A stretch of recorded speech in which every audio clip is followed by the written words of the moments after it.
Good afternoon. It's a beautiful day at the Yampa River Botanic Park, and since so many of our visitors have not arrived or cannot leave their homes yet, we thought we'd give you a little tour and show you what is blooming. The hummingbird garden, and you can see all the phlox are blooming.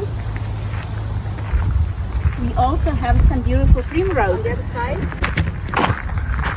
And this is the spring snow crabapple, all in bloom.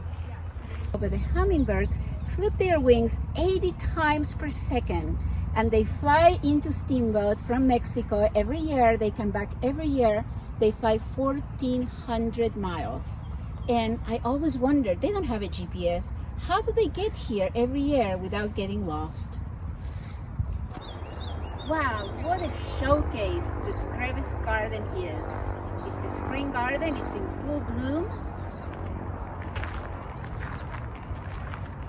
And even the ball cactus is blooming. Let's see if we can find it. And these penstemons. And look at this soft moss campion. The blue irises right there are blooming in the corner garden. This is the thundercloud crabapple. Oh, it smells so good. And I don't know if you remember, but tufa is a rock, very fragile, almost like a sponge. It came from a river in South Dakota, and it's just made of calcium debris and sediment. And we made little holes into all those rocks and planted these beautiful flowers. And look right now at the gentiana, how dark and blue and beautiful it is. This is my favorite tree, the Douglas fir, and what I like the most about it is the cone. Can you see how hairy it is? It's very different. You can always find out which kind of tree it is because of the cone. This tree, in old times, was used for navigation because the trunk is so tall and so straight and so strong that they used it to build the masts of all the sailing ships. And here in Nancy's favorites, we can see this pasque flower. It is called pasque flower because it blooms around Easter. And it is a beautiful flower because even when the flower dies, it has like a feathery substance to it, and those little feathers stay on all summer long. I want to show you this plant because in our next video, probably we will already have flowers. And these are poppies. And do you know why they are called poppies? Because when you have a large field and they start opening up, they go pop, pop, pop, and that's what they're called poppies. We are at Peter's Pond, and the green is on my right, and can you see all the lilies are going to be blooming very soon. This is the garden of all seasons. Every season is something about to bloom. And right now, as you can see, this is a peony that came from Azerbaijan, far, far away, and it's about to bloom. But wait a little bit and I'll show you the one that is blooming in Jeff's garden. And wow, what a showcase it is. We are now in Sasha's rock garden, which is, I have to be partial about it, it's my favorite garden in the whole park. And this is a pretty new addition that came from Japan. And it is a dwarf white spruce. So it's not going to grow any taller than this. But look at all the new growth that it has. You can see that the Armenian speedwell crawls up all the rocks and decorates both sides of the two paths that we have to the upper part. The shade and the flowers smell so good under the trees. This is the Himalayan whirl flower.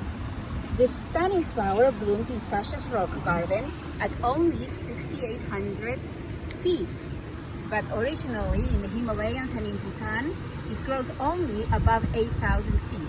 So we are very lucky that for some reason this flower liked the spot and it's growing. Now when you look at the leaves, they look spiky. They look like it's a thistle. But wait until July and you're gonna see a cascade of flowers. This is the rock jasmine. The leaves alone look like a little flower, don't they? And later on I'll show you when it blooms how pretty it is. All this will be covered in pink. Next to the court trail, in the spring bulb garden, all the tulips are blooming right now. And as promised, this is Molly the Witch. This is the peony that came also from Azerbaijan. It is in Jeff's garden. Of course, Jeff's garden is always the most spectacular garden in the whole park.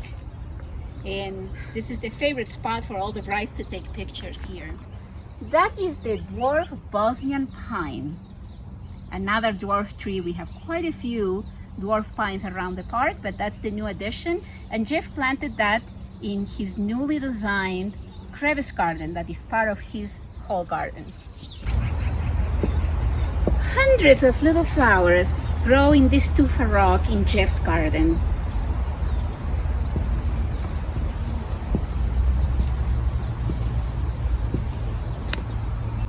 These white and yellow ice plants are growing in between the rocks. This is the last garden of our tour, and it's the brand new garden designed by our own Gail Lemon, and it's the Festival Garden. Alright, so here we are standing in the high desert portion of the Penstemon Garden, where we have some of our first blooms from our newly planted garden just this last fall. Stay tuned on this one. It's going to get bigger and better every day. And this is Jennifer McNeil. She is our new executive director. Say hello. Hi! Can't wait to meet you all, so come visit the park. And now we're saying goodbye, but not for long. Until the next video, stay safe, stay very healthy and strong, and we miss you.